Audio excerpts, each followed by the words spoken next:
안녕하세요. 연수국 여러분들 반갑습니다. 이번 시간은 세 번째 시간으로 마지막 시간이며 조선산업에 대해서 살펴보는 시간을 갖도록 하겠습니다. 첫 번째 해운, 두 번째 항만에 이어서 마지막으로 조선산업에 대해 살펴보는 것은 조선산업이 해운 항만 산업과 함께 전후방 산업으로서 밀접한 연관을 갖고 있고, 또한 조선산업 자체가 갖고 있는 중요도가 높기 때문에 함께 살펴보는 것이 좋겠다고 생각해서입니다.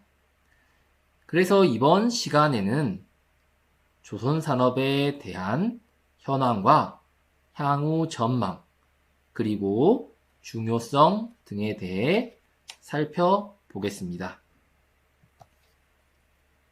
강의에 대한 순서는 다음과 같습니다.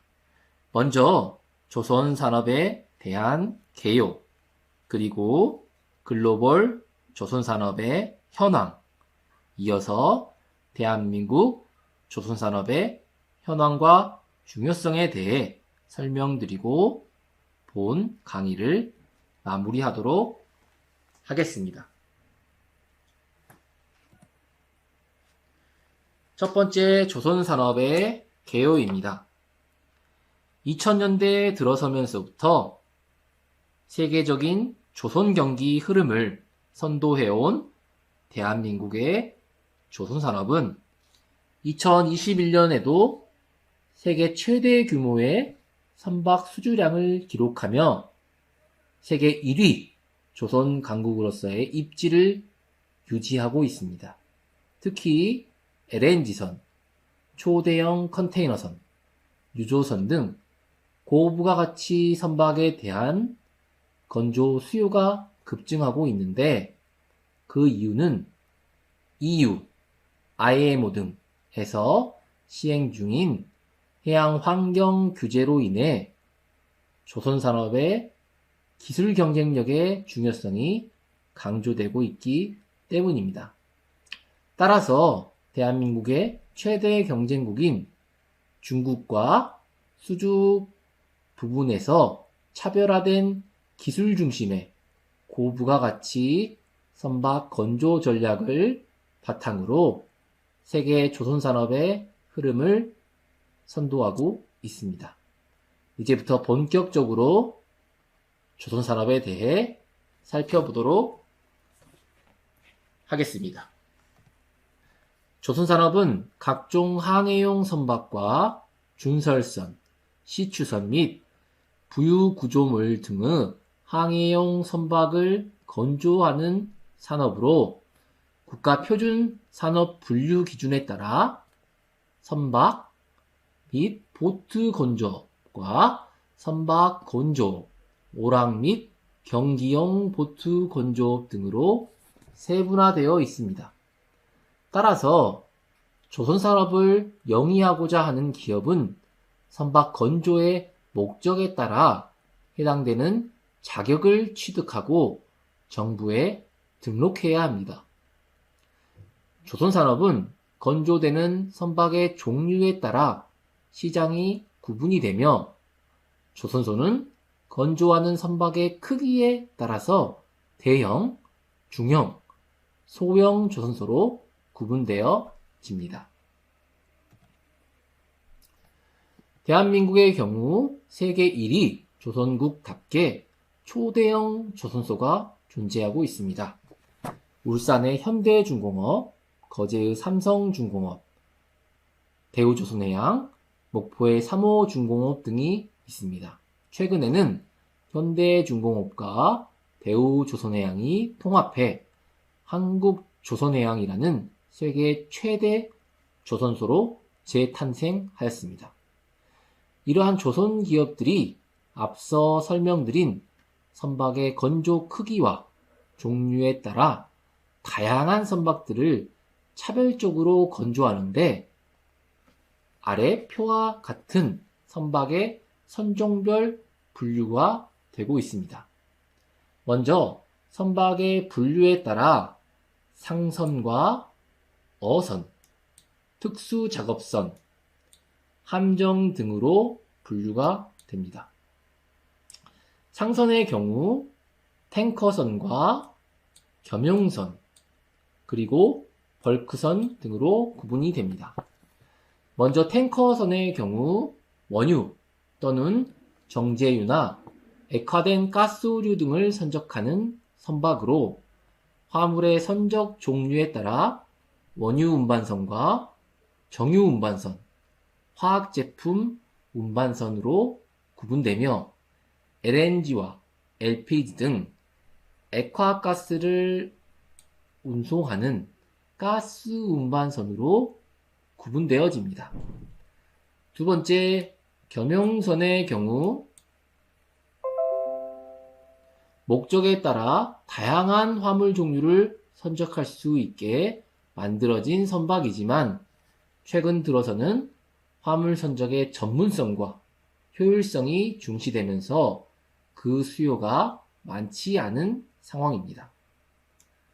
세 번째, 벌크선의 경우 유류 제품을 제외한 모든 화물을 선적하는 선박으로 그 화물의 종류에 따라 다시 세분화가 가능합니다.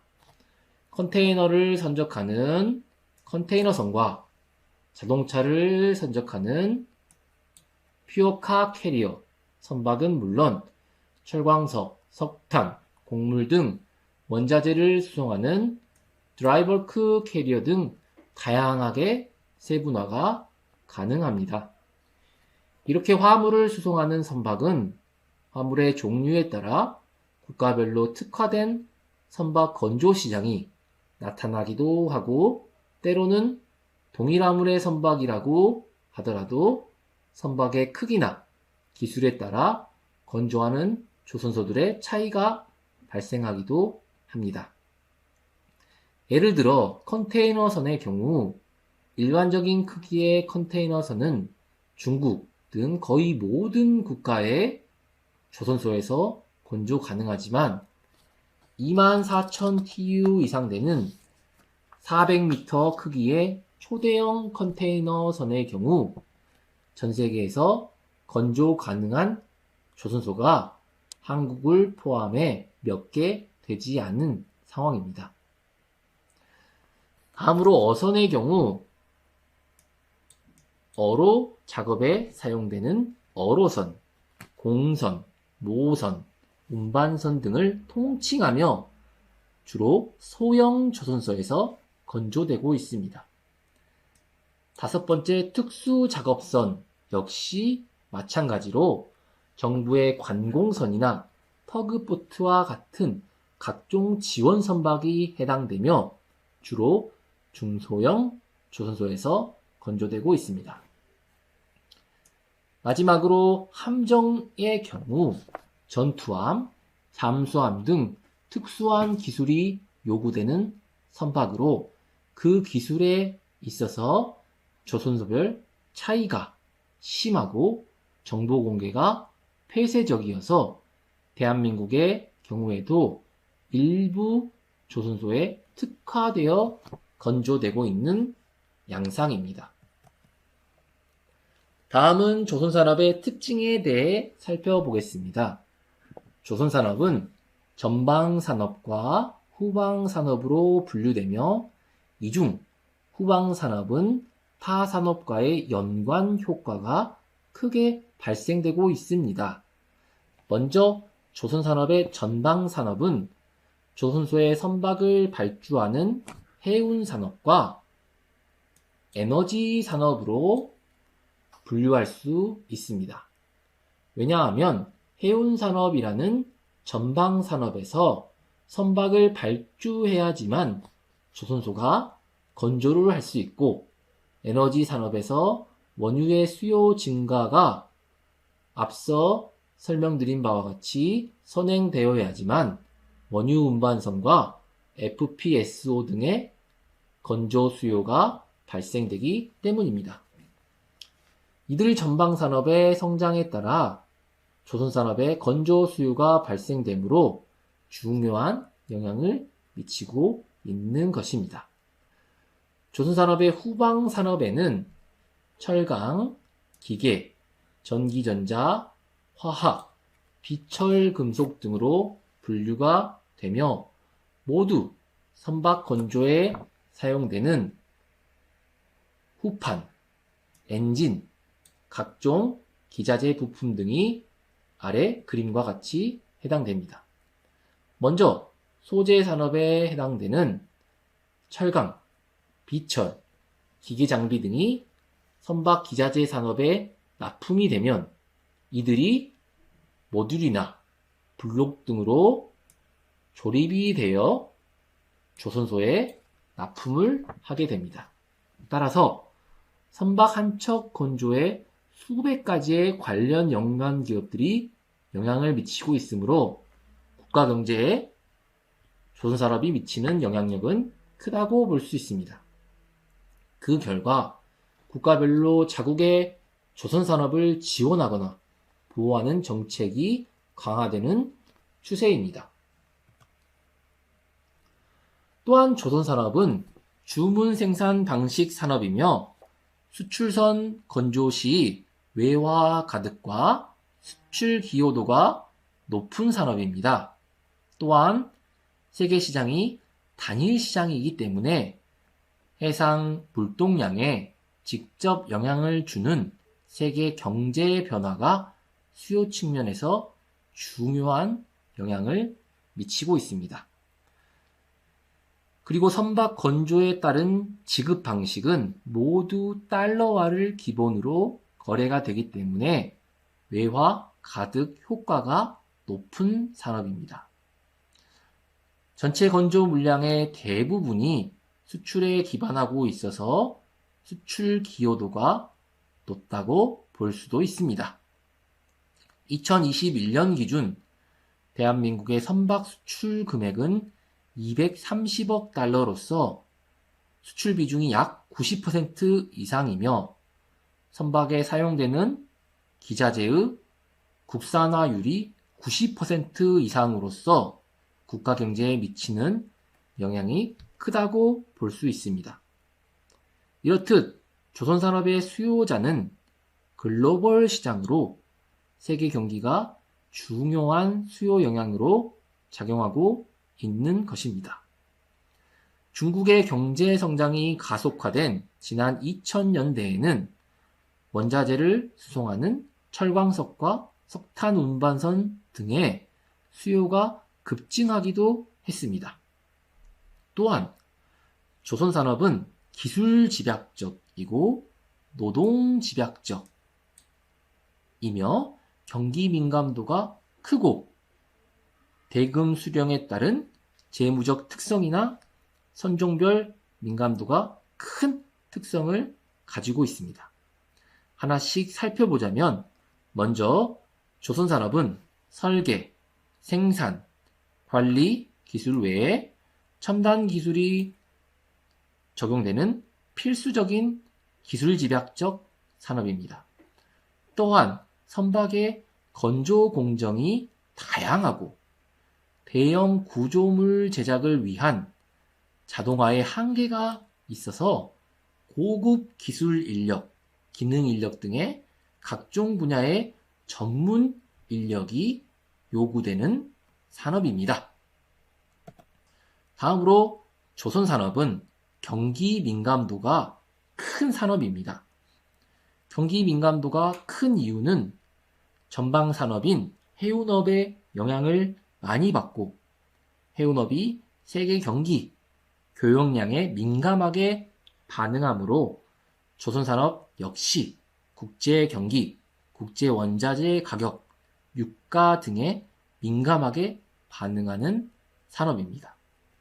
예를 들어 유가 상승 요인은 조선산업의 선종 중에서 탱커선의 수요 감소를 일으키고 또 이 원유가 해운기업의 선박 원료로 사용되기 때문에 해운기업 관점에서는 원가의 상승을 유발시켜서 해운 경기에 부정적인 영향을 발생시킵니다. 따라서 유가의 상승은 해운 기업에 악영향을 미치기 때문에 조선산업에도 역시 악재가 되는 것입니다. 그러나 장기적으로 볼 때는 유가가 상승하면 원유 채굴에 대한 수요가 증가하면서 시추선 등의 해양 플랜트에 대한 수요가 증가하는 대체 수요가 발생하면서 조선산업에 긍정적인 영향을 미치기도 합니다. 이 밖에도 보호무역의 강화 요인은 조선산업의 물동량 감소로 전방산업인 해운시황 악화와 선사들의 발주 심리 위축으로 부정적인 영향을 미치게 됩니다. 다음으로 최근 이슈가 되고 있는 환경 규제와 관련된 내용입니다. 온실가스 등 기후변화 요인으로 인해 세계 각국은 환경 규제를 강화하고 있습니다.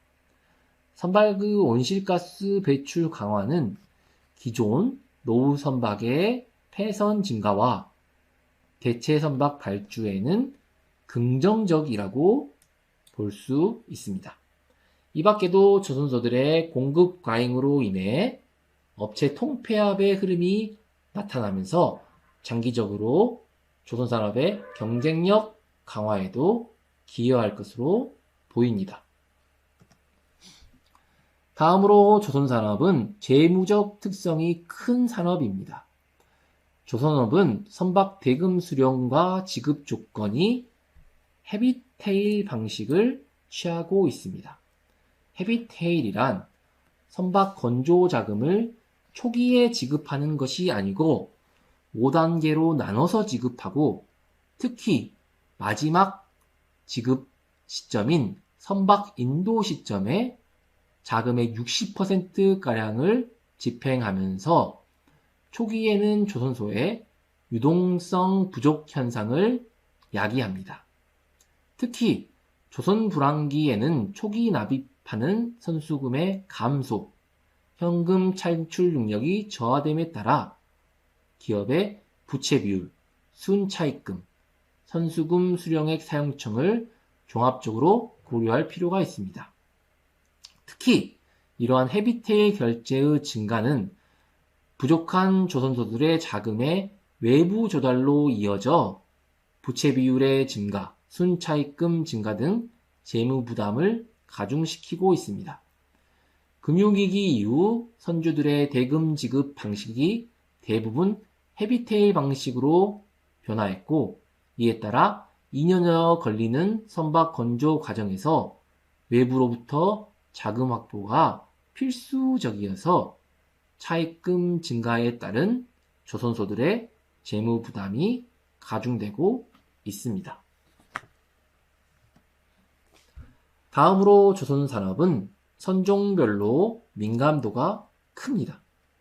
앞서 설명드린 바와 같이 조선소는 모든 선종을 다 건조하는 초대형 조선소도 있지만 각 조선소별로 특정 선종에 특화된 기술을 갖춘 조선소들이 대부분입니다.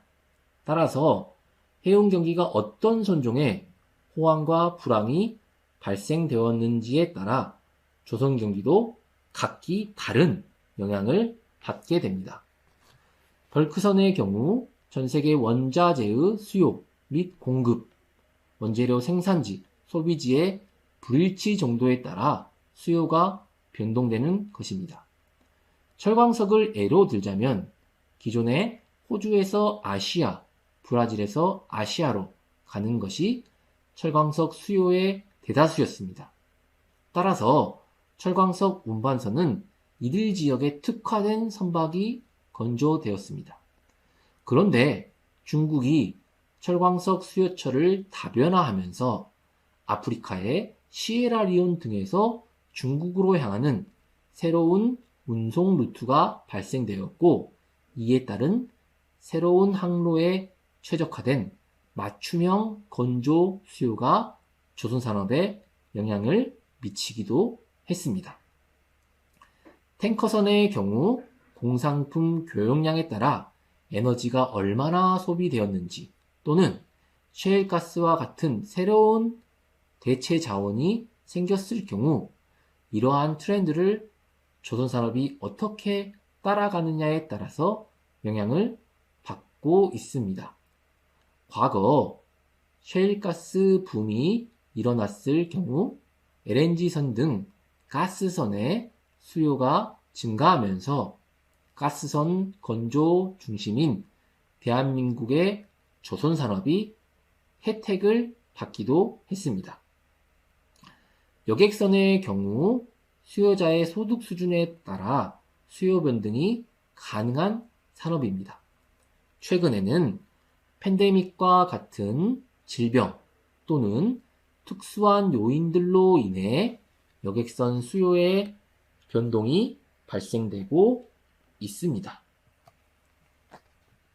마지막으로 조선산업은 전방산업인 해운산업 변화에 따라 경기 변동이 크기 때문에 경기 변화에 따른 신속한 대응이 필요한 산업입니다. 선박을 건조하는 데까지 약 1년 이상의 오랜 시간이 소요되어 발주한 선박들은 곧바로 시장에 투입되지 못하여 해운 경기 호황 시에 운임 상승은 비교적 긴 시간 동안 유지할 수 있습니다. 그간 더 많은 선박 발주가 이루어지고 뒤이어 호황기 초기에 발주된 선박들이 시장에 인도되며 해운 시황이 하락 국면으로 접어든 후 호황 절정에서 발주된 선박들까지 많은 양이 한꺼번에 인도되면 선봉량 과잉 상황이 초래하게 되는 등 호황과 불황의 사이클을 반복하는 양상을 나타내고 있습니다. 그래서 2008년 글로벌 금융위기 이후 많은 선박들이 신조 발주되면서 10년 이상이나 조선소들의 공급 과잉이 지속되는 현상이 발생되었습니다. 이렇게 형성된 공급 과잉 상황은 호황기에 건조된 선박들이 노후화되기까지 신속한 대응이 필요합니다. 즉, 불황이 장기화될 경우 구조조정과 선박 건조의 체질 변화, 기술 고도화 등의 생존 전략 없이는 불황을 견딜 수 있는 경쟁력이 약화된다는 뜻입니다. 경기 호황기인 2000년대 중반 중국의 조선소는 3,000개까지 증가했지만 2008년 글로벌 금융위기 이후 장기 불황이 지속되면서 현재는 300개 이하로 조선소가 감축된 사례는 시사하는 바가 크다고 볼 수 있습니다. 다음으로 글로벌 조선산업의 현황에 대해 설명드리겠습니다. 전 세계 선박 발주량은 2013년 이후 점차 감소하는 추세였으나 최근 들어 감소세가 둔화하고 있으며 3대 조선산업국인 한국, 중국, 일본의 수주 점유율 비중은 증가하고 있는 양상입니다. 그림에서 보여지듯이 2016년 최저치를 기록했던 글로벌 선박 수주량은 2017년부터 반등에 성공했고 한국과 중국 간의 세계 1위 조선국으로서의 경쟁이 치열한 양상입니다. 글로벌 조선산업의 미래 전망을 살펴보면 환경 규제 강화에 따라 노후 선박의 폐선 증가와 친환경 대체 선박의 발주 증가가 예상되고 있습니다. 2018년 기준 세계 선박 중 선박의 연령이 15년 이상 된 비중이 22.7%고 개조, 검사 비용 고려 시 폐선 후 신조 발주 가능성이 높다고 볼 수 있습니다. IMO의 2020 규제 등의 요인에 따라 모든 선박의 친환경 설비 전환이 요구되면서 2019년 4월 누적 선박 폐선량은 394만 데드웨이트로 전년 동기 대비 129%나 증가했습니다. 노후 선박의 폐선 증가로 인한 보상 효과로 대체 선박 발주가 증가될 것으로 기대되고 있고, 실제로 지난 2021년 전 세계 선박의 수주량은 4,696만 CGT로 전년 대비 194% 급증세를 기록했습니다. 그러나 세계 조선 건조 능력 과잉과 보호무역의 강화 등은 장기적으로 조선산업의 부정적 요인이 될 것입니다. 조선소가 과잉 공급될 경우 선박의 건조 기간이 단축되고, 이로 인해 2년 이상의 선박 인도 기간이 단축되면서 해운 경기 회복세에 악영향을 미치면서 조선산업 역시 부정적인 영향을 미치게 됩니다. 보호무역의 강화 역시 국가별 생산지와 소비지가 일치하게 되면서 무역 규모 성장에 저해 요소가 되어서 해운 수요를 둔화시키는 원동력이 될 것입니다. 코로나19 팬데믹 이후 해운 조선산업은 경기 회복과 환경 규제 강화라는 두 가지 요인으로 인해 긍정적인 시장을 나타내고 있습니다. 특히 2022년 이후 선박 평형수 처리 장치 의무화와 2025년 이후 IMO의 탈탄소화 규제 강화 조치로 인해 친환경에 대한 수요가 급증할 것이며, 향후 조선소들의 이러한 기술 경쟁이 심화될 것으로 예상됩니다. 특히 기존에는 저가의 가격 수주 경쟁에서 이제는 벗어나 조선소들은 적극적으로 친환경 선박 기술 개발을 가속화시켜서 기술을 확보한 조선소만이 살아남는 생존 경쟁이 치열해질 것으로 전망되고 있습니다. 다음으로 대한민국의 조선산업 현황과 전망, 중요성 등에 대해서 살펴보겠습니다. 최근에 집계된 통계에 따르면 대한민국의 조선산업은 2021년 선박 수주량 기준으로 1,744만 CGT로 전년 대비 112% 가까이 급증하며 회복세를 넘어 재도약하고 있음을 보여주고 있습니다. 2021년 기준 전 세계 선박 수주량에서 대한민국이 차지하는 비중은 37.1%이며 전년도 34.1% 대비 약 3% 가까이 증가세를 기록했습니다. 국내 수주 실적의 대부분을 차지하고 있는 고가의 선박의 경우 전 세계 수주량 1940만 CGT의 65%인 1252만 CGT를 대한민국이 수주했습니다.